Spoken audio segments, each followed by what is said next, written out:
ग्रामीण भागातल्या शेतामध्ये शेजाऱ्याने बांध पोखरणं किंवा कोरणं हा प्रकार सर्वश्रुत आहे.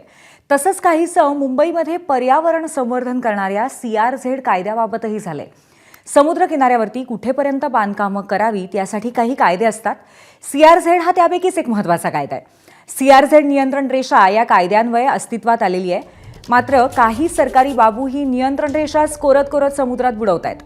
नियंत्रण रेषा बदलून या बाबूंनी तब्बल 120 बांधकामं नियमात बसवली आहेत. या प्रकरणी चौकशी करणाऱ्या SITने अखेर 4 अटक केली आहे आणि 18 जणांना समन्सही बजावण्यात आलेत. याच प्रकाराबद्दल चंद्रशेखर बावनकुळेंनी काय प्रतिक्रिया दिली आपण पाहूया.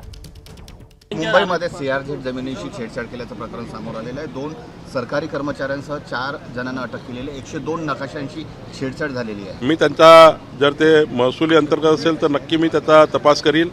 जर अर्बन डेव्हलपमेंट संबंधी असतील तर एकनाथ शिंदेजीशी मी बोलीन. ABP माझा, उघडा डोळे बघा नीट.